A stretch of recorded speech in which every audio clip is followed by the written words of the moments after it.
Right, and we put out that announcement. Happily, Heinz, the Heinz organization from they're headquartered in Houston, Texas, I believe, is been chosen to go into exclusive negotiations with the Navy to develop a proposal that can be vetted for the EUL process. Now, there's a lot of facets to that's not saying that EUL is going to happen tomorrow. That's saying that we have a process to go through, and we're very confident we can go through that process. Heinz is a very reputable organization, as you said, international. We're very happy to get the chance to work with them, and soon we're going to see the proposals on how to do this. I don't have any evidence that Heinz is going to use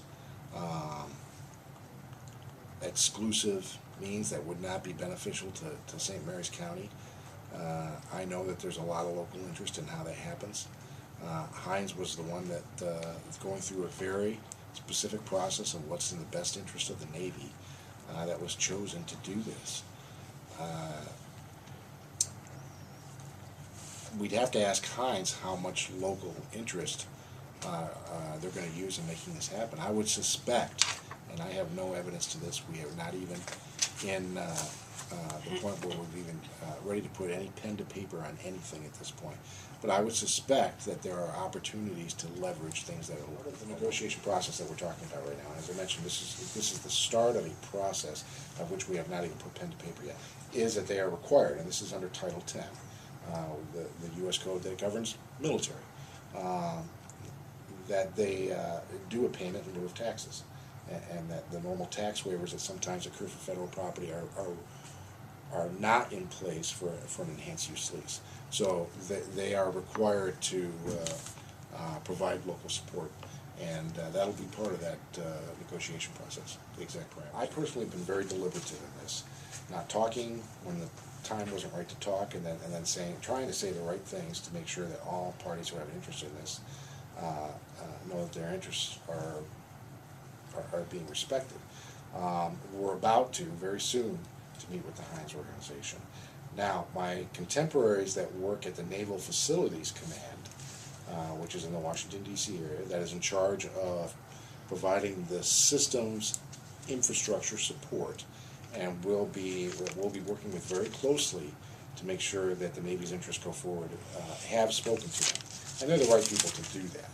They're the right people to do that. And I talk hand in hand with them.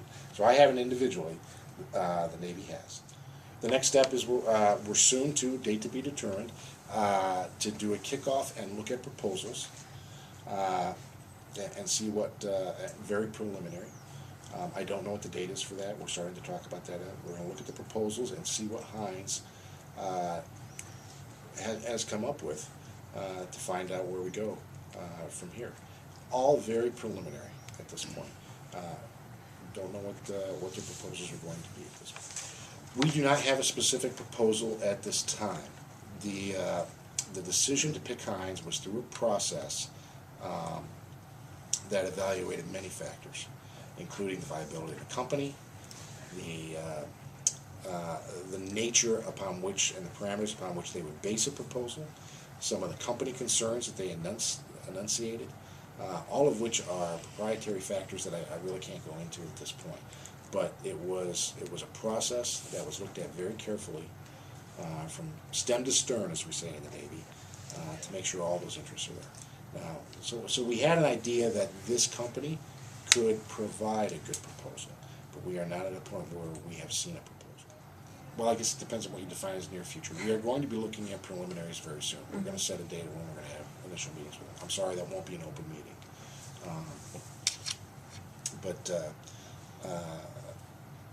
And we'll look at timetables from there. It will largely depend on what they say they want to do. And then you have to, like everything, you have to metricize those items and then see what you expect it would take. For me to announce a timetable here, frankly, I'd be throwing out something a little too random, and I don't think we have the data to do that at this point. It's important that we maintain the community relations that we have for a couple of reasons. First of all, most of the workforce here is directly related and directly works in the community.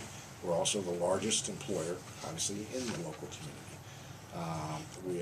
We leverage the facets of the community that provide support to the local population: schools, infrastructure, stores, development, and we need to, our largest tenant, not necessarily the base itself, although this is true, but even to a greater extent, Naval Air Systems Command and the Naval Air Warfare Center Aircraft Division. I want to be very careful, I don't speak for them, but I'm comfortable in saying that they need to be able to leverage a great living environment to attract a good workforce.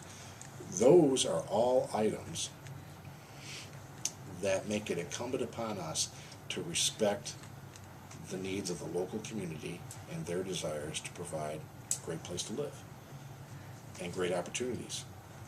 It's in our interest to do so. As we go into the negotiation process, I will have that forefront in my mind. It's going to be a cooperative agreement. There's no way that the base team here, simply because we're not supplied with the expertise to do this on our own, to do that. And Naval Facilities Command, obviously, because they're in charge of facility, that's their bailiwick. So it has to be a two-pronged effort. We're going to be sitting together